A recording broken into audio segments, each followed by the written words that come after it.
আসসালামু আলাইকুম রহমতুল্লাহ। Physics second পেপারের আধুনিক পদার্থবিজ্ঞান অধ্যায়টা খুবই ইম্পর্টেন্ট। কিরকম ইম্পর্টেন্ট? দেখো, প্রতি বোর্ডে প্রতি বছর সৃজনশীল আসে এখান থেকে। এমনকি এই যে দেখো 25 সালে ঢাকা বোর্ডে 2টা সৃজনশীল এসেছে। দেখো চট্টগ্রাম বোর্ডেও 25-এ 2টা সৃজনশীল, সিলেট বোর্ডেও 2টা সৃজনশীল, আর 25-এ প্রত্যেক বোর্ডেই দেখো সৃজনশীল আছে। তার মানে বুঝতেই পারছো এই চ্যাপ্টারটা কতটা ইম্পর্টেন্ট। চলো তাহলে এই চ্যাপ্টারের সৃজনশীলগুলি আমরা ইনশাল্লাহ খুব দ্রুত শেষ করে ফেলি। কোনো বস্তু যখন আলোর কাছাকাছি বেগে গতিশীল হয়, তখন তার মধ্যে ৩টা ঘটনা ঘটে। একটা হচ্ছে তার দৈর্ঘ্য সংকুচিত হয়ে যায়, তার ভর বৃদ্ধি পায় এবং কাল বা সময়টা দীর্ঘ হয়ে যায়। মানে দৈর্ঘ্য হ্রাস পায়, ভর বেড়ে যায়, আর কাল বা সময়টা বেড়ে যায় বা দীর্ঘ হয়ে যায়। একে আমরা বলে থাকি দৈর্ঘ্য সংকোচন, ভর বৃদ্ধি এবং কাল দীর্ঘায়ন। তো প্রথমে দৈর্ঘ্য সংকোচনের ক্ষেত্রে যদি আমরা আসি, তো দেখা যাবে যে ধরো কোনো বস্তুর গতিশীল অবস্থায় তার দৈর্ঘ্য পরিমাপ করা হলো এল, আর স্থির অবস্থায় তার দৈর্ঘ্য পরিমাপ করা হলো L0। বস্তুর বেগ হচ্ছে v এবং আলোর বেগ c, যার মান আমরা সবাই জানি 3 × 10⁸ মিটার পার সেকেন্ড। তাহলে এখন এই ক্ষেত্রে সূত্র হচ্ছে L equal L0 into root over of 1 - v/c²। এক্ষেত্রে খেয়াল রেখো, এই যে জায়গাটা আছে না, রুট ওভারের ভিতরে 1 - v/c², এই জায়গাটা অবশ্যই 1 এর চেয়ে ছোট হবে, দেখে বোঝাই যাচ্ছে, কারণ 1 থেকে মাইনাস হয়ে যাচ্ছে। তো 1 এর চেয়ে ছোট মানে কি? অবশ্যই দশমিক মান। এখন দশমিক সংখ্যা দিয়ে তুমি যদি কোনো সংখ্যাকে গুণ করো, তাহলে ওই সংখ্যার মান কি হয়? কমে যায়। তার মানে বোঝা যাচ্ছে যে এই ক্ষেত্রে দৈর্ঘ্যের কি ঘটবে? সংকোচন ঘটবে বা দৈর্ঘ্য কমে যাবে বা হ্রাস পাবে। এখন আসো আমরা এই সূত্র ব্যবহার করে সৃজনশীল করি।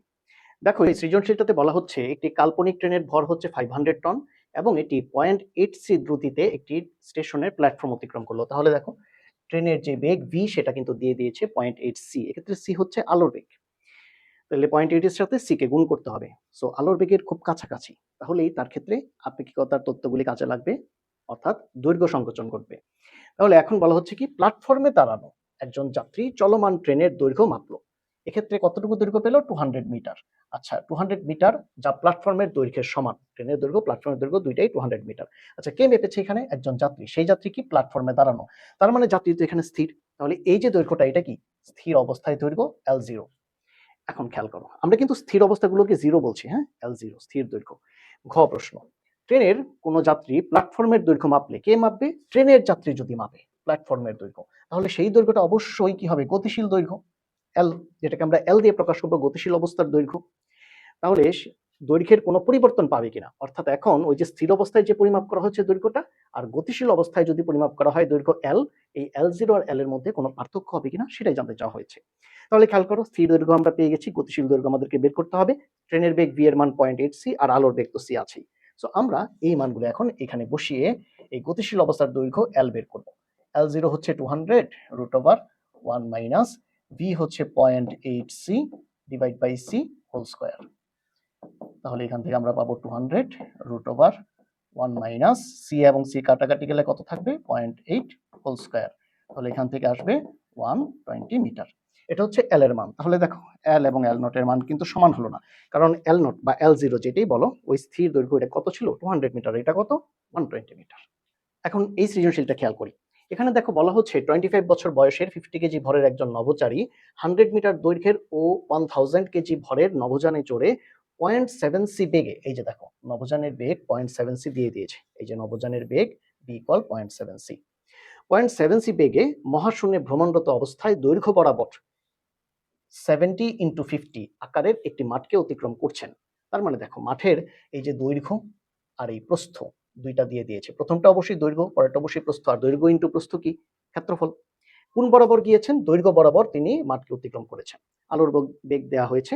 ঘ প্রশ্নে বলা হচ্ছে যে নভোচারী কর্তৃক চলন্ত অবস্থায় মাঠের আকার বর্গাকার দেখার সম্ভাবনা আছে কিনা। আচ্ছা, নভোচারী কোন দিকে মাঠটাকে অতিক্রম করেছিলেন? দৈর্ঘ্য বরাবর।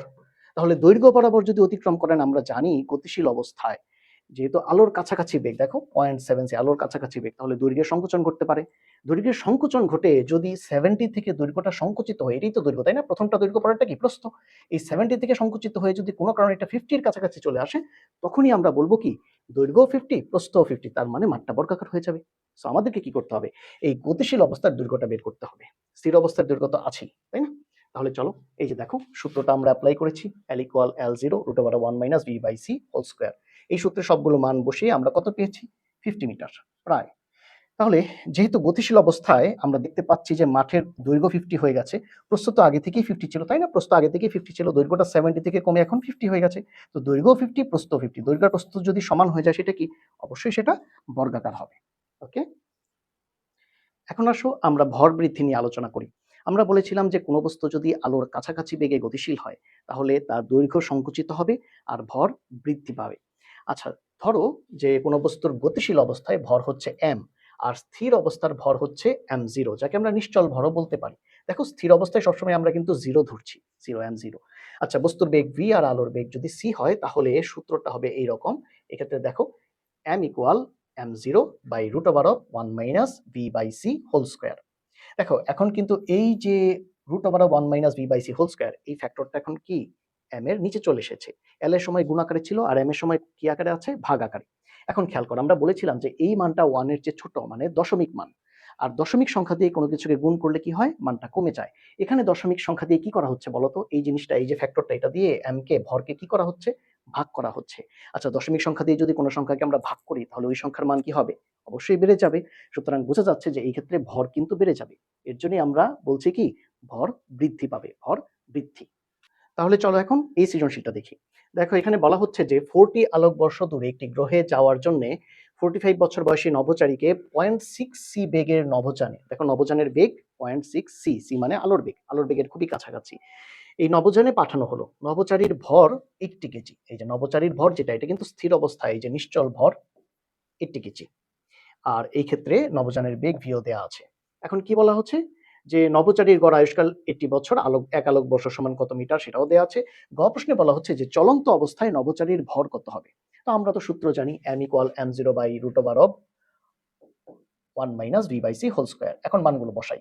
m0 কত? 80, root over of 1 minus v কত? 0.6 c, নিচে হচ্ছে আলোর বেগ c হোল স্কয়ার। তাহলে এখান থেকে থাকবে 80 root over of 1 minus 0.6 whole square. So আমরা এখান থেকে পাবো 100 কেজি। এটা হবে গতিশীল অবস্থায় ভর, এবং দেখতেই পাচ্ছ ভরটা কিন্তু কি হয়েছে? বৃদ্ধি পেয়েছে। আচ্ছা, আইনস্টাইনের E ইকুয়াল mc স্কয়ার সূত্র তো আমরা সবাই জানি, তাই না? খেয়াল করো, যদি কোনো একটা বস্তু স্থির অবস্থায় থাকে বা নিশ্চল অবস্থায় থাকে, তখন তার ভর কত? m0। তাহলে তার শক্তি তখন কত হবে? E0 equal m0 c square. অর্থাৎ এই ক্ষেত্রে আমরা E এর সাথে একটা 0 দিয়েছি, m এর সাথে একটা 0 দিয়েছি, কারণ বস্তুটা কি নিশ্চল বা স্থির অবস্থায় আছে। যদি এখন বস্তুটা গতিশীল অবস্থায় আসে, তাহলে এই ক্ষেত্রে তার শক্তি হবে মোট শক্তি E ইকুয়াল mc স্কয়ার। এই ক্ষেত্রে m হবে গতিশীল অবস্থার ভর, এটা আমরা সবাই জানি এখন। আর শক্তি হবে মোট শক্তি, গতিশীল অবস্থায় তার মধ্যে মোট শক্তি। এই যে মোট শক্তি E, এইখানে দুইটা শক্তি আছে। এই মোট শক্তির ভিতরে দুইটা শক্তি আছে। একটা হচ্ছে ওই নিশ্চল অবস্থার শক্তি, যেটা হচ্ছে E0। আরেকটা হচ্ছে গতিশীল হওয়ার কারণে তার মধ্যে গতিশক্তি আসবে, সেটা হবে K। গতিশক্তিকে আমরা K দিয়ে প্রকাশ করছি। তুমি যদি চাও তাহলে E কে দিয়েও প্রকাশ করতে পারো, কিন্তু K দিয়ে প্রকাশ করলে দেখতেও স্মার্ট লাগে, এবং K দিয়ে পরীক্ষার হলে লিখতে তাড়াতাড়ি হবে। পরীক্ষার হলে তো টাইমটাও একটা বিষয়, তাই না? এখন খেয়াল করো, আমরা কি বলছি যে মোট শক্তি E সমান সমান E0 প্লাস K।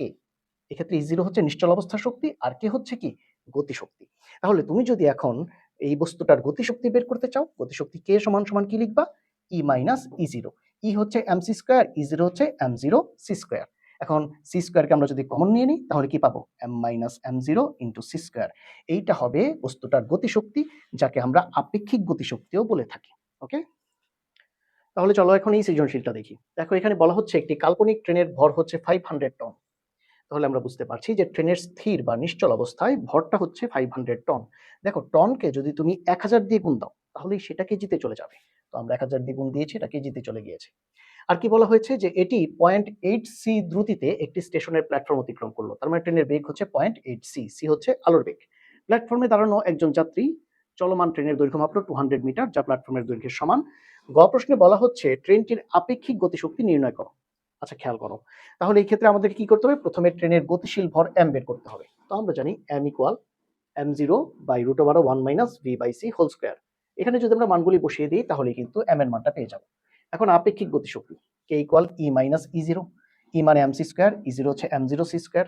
তাহলে এখান থেকে আমরা c স্কয়ার যদি কমন নেই, কি পাবো? m minus m0। তাহলে এখান থেকে আমরা সবগুলো মান বসিয়ে দিব ইনশাআল্লাহ, তাহলেই আমরা আপেক্ষিক গতিশক্তি বা গতিশক্তি পেয়ে যাব ইনশাআল্লাহ। এখন এই সৃজনশীলটা খেয়াল করো, এখানে বলা হচ্ছে 35 বছর বয়সে একজন নভোচারীর 600 কেজি ভরের একটি মহাকাশযানে 0.8 বেগে মহাকাশ অভিযানে বের হলেন। তার মানে এখানে কিন্তু স্থির অবস্থার ভর এবং গতিবেগ ভি এর মান দেওয়া আছে, m0 এবং ভি দেওয়া আছে। মহাকাশ অভিযানে বের হলেন, তার হিসেবে 20 বছর পর তিনি পৃথিবীতে ফিরে আসলেন, সি এর মান দেওয়া আছে। ঘ প্রশ্নে বলা হচ্ছে যে মহাকাশযানটির আপেক্ষিক গতিশক্তি তার নিশ্চল শক্তির দ্বিগুণ হবে কিনা। আচ্ছা খেয়াল করো, আপেক্ষিক গতিশক্তির সূত্র তো আমরা সবাই জানি, কে ইকুয়াল ই মাইনাস ই জিরো না, এখান থেকে আমরা এটা পেয়েছিলাম। আচ্ছা তারপরে স্থির বা নিশ্চল অবস্থার শক্তি কি, ই জিরো সমান এম জিরো সি স্কোয়ার, এটাও আমরা জানি। এখন আমরা যদি আপেক্ষিক গতিশক্তিকে নিশ্চল অবস্থার শক্তি দিয়ে ভাগ করি কে বাই ই জিরো, তাহলে এইভাবে পাওয়া যাবে সি স্কোয়ার আর সি স্কোয়ার এখান থেকে আমরা কেটে ফেলতে পারি, কি পাবো M minus M zero by M zero. এখানে আংশিক ভগ্নাংশ করলে এম এর নিচে এম জিরো চলে আসবে, এই যে এম এর নিচে এম জিরো। আরেকটা কি, আরেকটা অংশ হচ্ছে এই যে এম জিরো আর এম জিরো দুইটা কাটাকাটি গিয়ে কি হবে 1।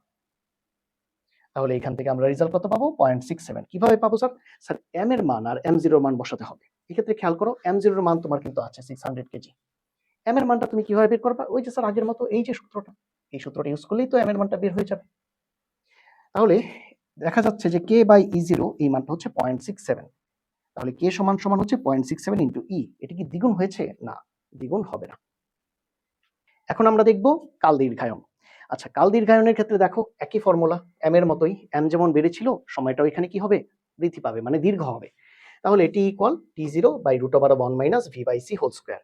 আগের মতোই আমরা জানি যে এই ফ্যাক্টরটার মান কত হয়, দশমিক হয় না, একের চেয়ে ছোট মানে দশমিক হয়। আর দশমিক সংখ্যা দিয়ে কোনো সংখ্যাকে ভাগ করলে ওই সংখ্যার মান আরো বড় হয়ে যায়, আর এই কারণেই কাল বা সময়টা দীর্ঘ বা বেশি হয়ে যায়। এই ক্ষেত্রে খেয়াল রেখো, খুবই ইম্পর্টেন্ট জিনিস, প্রথমত সূত্র তো ভরের মতো, এটা তো আমরা বুঝতেই পারছি, ভরের মতোই T equal T zero by root over 1 minus V by C whole square. কিন্তু মোস্ট ইম্পর্টেন্ট জিনিস হচ্ছে এই জায়গাটা, এইটা খুব মনোযোগ দিয়ে খেয়াল রাখো, বেশি বেসিক আলোচনার দরকার নাই। সৃজনশীল করতে গেলে তোমাকে অবশ্যই এই ট্রিকটা ফলো করতে হবে, সেটা হচ্ছে তুমি এখন টি জিরোকে ধরবা গতিশীল আর টি কে ধরবা স্থির। এতক্ষণ যা ধরেছো তার উল্টা হয়ে গেল না জিনিসটা? হ্যাঁ, সৃজনশীলের জন্য তুমি সরাসরি এটা ধরে ফেলবা, কোনো টেনশনের দরকার নাই।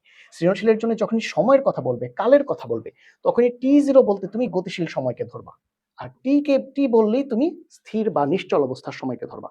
যেমন পৃথিবী কি স্থির বা নিশ্চল? তো পৃথিবীর ক্ষেত্রে সময় এটাকে তুমি ধরবা টি, স্থির সময়।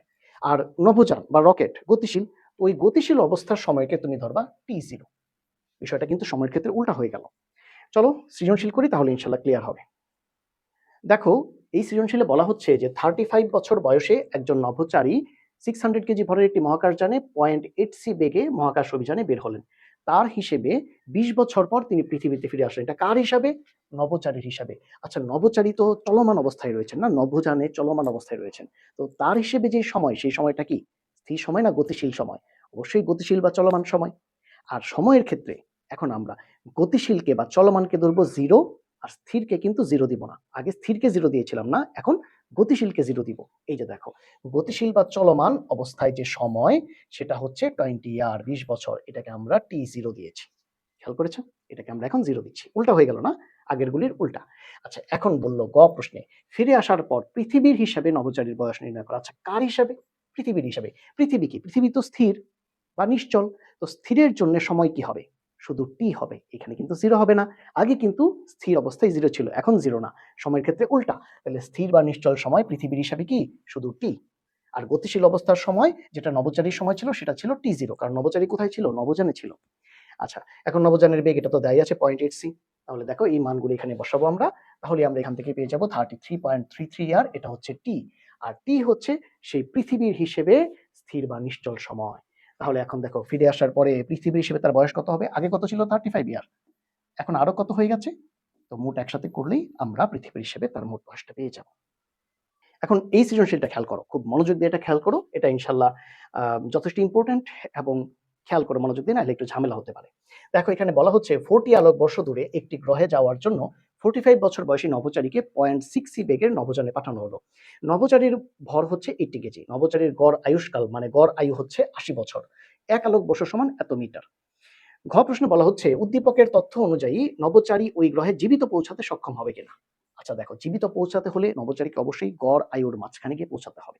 আয়ু শেষ করে পৌঁছালে তো আর জীবিত পৌঁছাতে পারবে না, তাই না? নভোচারীর অলরেডি কত বয়স ছিল? 45 বছর। গড় আয়ু কত? 80 বছর। তার মানে তাকে কিন্তু 35 বছর সময়ের মধ্যে গিয়ে পৌঁছাতে হবে, কারণ অলরেডি 45 তার শেষ। আর 80 হতে কত বাকি আছে? 35।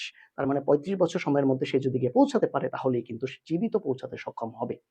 এখন এই সময়টাই আমাদেরকে বের করে দেখতে হবে যে সে কি এই ৮০-র ভিতরে গিয়ে পৌঁছাতে পারে কিনা। ওকে? তো এখন নভোচারী যে সময় গিয়ে পৌঁছাবে সেই সময়টা কি হবে? স্থির সময় না চলমান সময় বলো তো? কারণ নভোচারী কি গতিশীল, চলমান অবস্থায় তো গ্রহে গিয়ে পৌঁছাবে, তাই না? তাহলে নভোচারীর যে সময়টা সেটা হচ্ছে গতিশীল বা চলমান সময়, আর আমরা সময়ের ক্ষেত্রে গতিশীলকে আমরা বলি T0, অন্যগুলির উল্টা, তাই না? ওকে, এটা আমাদের বের করতে হবে। তো এখন স্থির বা নিশ্চল সময় সেটা কি দেয়া আছে? এটাও কোথাও দেয়া নাই। কেমনে বুঝলাম? স্যার দেখো তো এখানে তো বর্ষ বলা আছে। বর্ষ তো সময় মনে হচ্ছে। না স্যার, এইটা কিন্তু সময় না। কেন? এই যে দেখো বলা আছে 40 আলোকবর্ষ দূরে। তার মানে এটা দূরত্ব প্রকাশ করছে। আরো প্রমাণ চাও? এই যে দেখো 1 আলোকবর্ষ সমান এত মিটার। তার মানে এটা দূরত্ব। আলো ১ বছরে যে পরিমাণ দূরত্ব অতিক্রম করে সেটাই হচ্ছে ১ আলোকবর্ষ। এটা হচ্ছে আলোকবর্ষের সংজ্ঞা। তাহলে খেয়াল করো এখন 40 আলোকবর্ষ দূরত্ব হচ্ছে গ্রহের দূরত্ব। তাহলে গ্রহটা যেহেতু এত দূরে আছে, আমরা বলবো S = 40 আলোকবর্ষ। ১ আলোকবর্ষ হচ্ছে 9.4 10 টু দি পাওয়ার 15 মিটার। এটা দিয়ে গুণ দিব, তাহলে মোট দূরত্ব পেয়ে যাবো আমরা। 40 আলোকবর্ষ মানে কত দূরত্ব? ওকে, S এর মান পেয়ে গেলাম। এখন আমরা কিন্তু স্যার এই প্রথমে এই স্থির বা নিশ্চল সময়টা বের করব। তো আমরা সবাই জানি 9, 10 থেকে পড়ে এসেছি S = VT। এখান থেকে T = কি বসাবো? S/V। S এর মান তো অলরেডি আমরা বের করেছি। আর এই যে V, বেগটা কত দেয়া আছে? 0.6 সি। সি মানে কত? আলোর বেগ 3 × 10 to the power 8 metre per second. দেখো 0.6 এর সাথে আমরা আলোর বেগটা গুণ দিয়ে দিলাম। এই যে দেখো আমরা সম্পূর্ণ মানটা সেকেন্ডে পেয়ে গেলাম। এখন স্যার আমরা যদি এটাকে ইয়ারে নিতে চাই, মানে বছরে নিতে চাই, তাহলে ৩৬৫ দিনে ১ বছর, আর ২৪ ঘন্টায় ১ দিন, আর ৩৬০০ সেকেন্ডে ১ ঘন্টা। তাহলে টোটাল আমরা পেয়ে যাব 66.2386 ইয়ার। এটা কি? এটা হচ্ছে সেই টি। এখন এই জায়গায় আসার পরে অনেক স্টুডেন্টের কনফিউশন তৈরি হয় যে আমি এখানে T0 দিব নাকি শুধু টি দিব। দেখো আমি এত বেশি বেসিক আলোচনায় যাচ্ছি না, কারণ আমরা একটা লিমিটেড টাইমের মধ্যে সিকিউ গুলো সলভ করব। তোমাকে সহজ ট্রিক বলি, এইটা দিয়ে ইনশাল্লাহ সিকিউ গুলি একবারে খুব সহজ হয়ে যাবে। সেটা হচ্ছে ছোটবেলা থেকে তুমি কি পড়ে আসছো, মানে 9, 10 থেকে কি পড়ে আসছো? S = VT, তাই না? তুমি কি কখনো S = VT0 পড়েছো? না, তুমি সবসময় S = VT পড়েছো। সো তুমি এইখানেও সরাসরি বসাবা S = VT। বসায় তুমি এখান থেকে টি এর মান বের করে ফেলবা, আর কোনো চিন্তা করার দরকার নেই। ওকে, তাহলে এখানে টি এর মান বের হলো এইটা। এখন টি মানে কি? দেখো টি মানে আমরা কি বলেছি? স্থির বা নিশ্চল সময়। সময়ের ক্ষেত্রে টি হচ্ছে স্থির আর T0 হচ্ছে গতিশীল। আমাদেরকে T0টা বের করতে হবে, যেটা নভোচারীর যে সময়টা লেগেছিল। তাহলে সেটা আমরা এই সূত্র থেকে বের করব। এই সূত্র থেকে আমরা এই T0 মানটা বের করে ফেলবো। দেখো 53 ইয়ার। তাহলে নভোচারীর অলরেডি বয়স ছিল 45 আর সময় লেগেছে পৌঁছাতে 53, তাহলে তখন তার বয়স কত হবে? 98। কিন্তু গড় আয়ু তো 80, 80কে ক্রস করে চলে গিয়েছে, তাহলে সে জীবিত পৌঁছাতে সক্ষম হবে না। ক্লাসের আর অল্প একটু অংশ বাকি আছে। কিছু টেকনিক্যাল প্রবলেমের কারণে এই ক্লাসটা ২ পার্টে আপলোড করতে হচ্ছে। এরপরে যে ছোট্ট পার্টটা বাকি আছে সেটাও ইনশাআল্লাহ খুব দ্রুতই পেয়ে যাবে। তাহলে ইনশাআল্লাহ তোমার পুরো চ্যাপ্টারটাই কমপ্লিট হয়ে যাবে। আসসালামু আলাইকুম ওয়া রাহমাতুল্লাহ।